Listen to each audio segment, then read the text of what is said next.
Hey guys, welcome to Learning Conjugate. Trying to learn to use the conjugate method to get stronger, I guess. So today we'll be using the max effort method, max effort lower day. We'll be using the Titan Fitness Rickshaw and trying to pull something heavy. After that, probably gonna be a couple back down sets and some accessory work, probably some belt squats, reverse hypers, stuff like that. So anyway, check it out, and yeah, that's it. Hey guys, so we're just getting into the workout here. We're using the Titan Fitness Rickshaw. This is one of their products, I guess, the Titan Fitness, that really didn't kind of take off. I remember years ago, I bought one of their belt squats for a gym, and at that point, their belt squat, like the lever arm belt squat, I think it was like $600 or something, and now I think it's over $1,000. So some of their products kind of take off. Here's 135. Started with just the bar, but some of their products were, pretty popular, and the price has gone up quite a bit. I think just due to demand, maybe. And then something like this, it's about the same price now. I think it's like $169 still. So. It's a pretty good piece of equipment, but I just don't use it that often. Here we are. I think I accidentally skipped the 3 plates here, so I have to change this. Somehow I missed the 2 1/4. There was a 2 1/4 in there somewhere.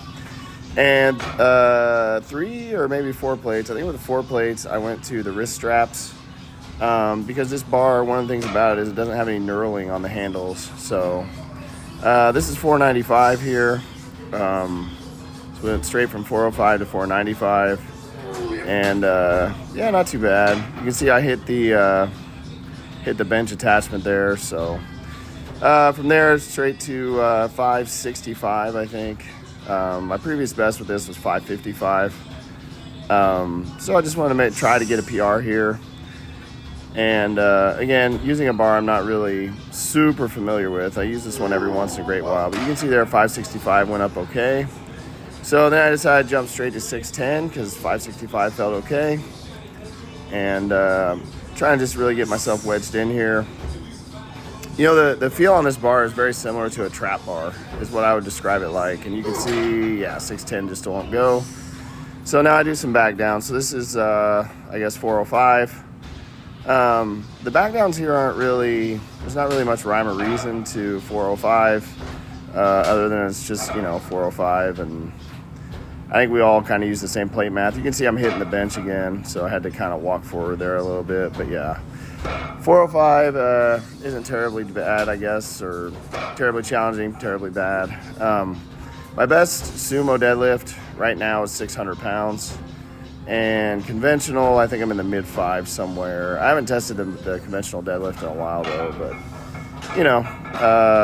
it was honestly pretty surprising to me that I had such a hard time. By the way, this is 315. That I had such a hard time with getting over 600 on this bar. Makes me wonder what the correlation is with the sort of the trap bar style deadlifting and just regular deadlifting where the bar's in front of you. I remember Louis Simmons told a story once about him and Chuck Vogelpool. There was a guy who would come into the gym. I could be getting this story wrong, so don't quote me 100% or anything. But if I remember right, Louis said that the guy would come in and he could beat Chuck and Louis both trap bar deadlifting. But then with a regular deadlift, Louis and Chuck, I think, were both like 200 pounds ahead of him or something. So I don't know how close the correlation is between a trap bar deadlift and a regular deadlift, but it doesn't seem like there's a lot of carryover, at least in my opinion, but I could be wrong. I might stick with that bar for a little while, and just as an accessory tool or whatever. What was funny was, by the way, these are some reverse hypers. I'm using 3 plates per side here, and I think I'm doing sets of 30, which is pretty taxing actually on the lower back. If you guys don't have one or you never used one, this is a pretty good little tool for attacking the lower back. But anyway, on the trap bar deadlift, I was surprised because at 315, I think I did 12, something like that, and I was expecting to feel it more in my quads because, people say that the trap bar is more biased towards the anterior chain, the quads, things like that. But when I got done with that set of 12, I was really feeling it in my hips and hamstrings, which to me was surprising. And I don't mean the hamstring behind the knee. I'm talking about the hamstring, kind of where it ties into the glute or the origin point, I guess. I don't know all the technical jargon, but yeah. Anyway, I was surprised at where I felt the strain of the lift. Okay. Anyway, so we did a set of reverse hypers. I did, on the accessory lifts, I only did 3 sets of each. So 3 sets of 30 on the reverse hypers, which I think is okay. And then here I'm doing box squat or belt squats to a box, obviously. I think it's like I haven't really measured it. I call this a 17-inch box. It may be a little higher than that. I'm not really sure. But just trying to hit some quads and some hips. You can see there I got a little knee. It's really just a little bit of pain in my knee, honestly. Like, the doctors tell me I have a little bit of arthritis in my knees.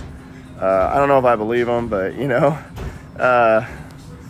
every once in a while I'll start feeling some knee pain. So anyway, this is just, you know, you can see this box here. I'm looking for maybe another plate here or something to throw on, but there's nothing within reach. So I just keep doing more reps. And it's funny because I think I only had a couple reps left in the tank, but for some reason I was just feeling like I wanted to add some weight right there. So who knows, you know, I guess it's just the power lifter or whatever in you sometimes, maybe the idiot in you, I don't know, but you know, you want to add some weight if you can. So, but yeah, there wasn't too much left here. This is pretty lightweight, to be honest. You can see with this particular belt squat arm, I have to unload it every time. This is kind of a cheaper one. I think I got it from Amazon for like $30. So it's kind of a cheaper one, but like, you know, it does the job, and I don't mind this at all. Like, the setup was great. I was using, what are those things called? Some kind of clips. I can't remember what they're called, but I was using it to set up a landmine before for my belt squats. And honestly, like, I really like this landmine arm a lot, or the belt squat arm a lot better. Last thing we're doing here is some cable crunches. You can see these are actually kind of difficult. It's only 100 pounds on the carriage, but for some reason, I don't know why, on this particular attachment, it just feels like hard to do these. So one thing I've noticed is I think I need to train my abs harder. I was doing some kind of a deadlift not too long ago, and I noticed my abs were getting kind of sore. So trying to go heavier with the abdominal training and just being more consistent. At the end of the day, you know, stronger core, you know, abs, obliques, lower back is almost never going to be a bad thing. So anyway, guys, that's the workout. I hope you enjoy it, and I'll talk to you later. Bye.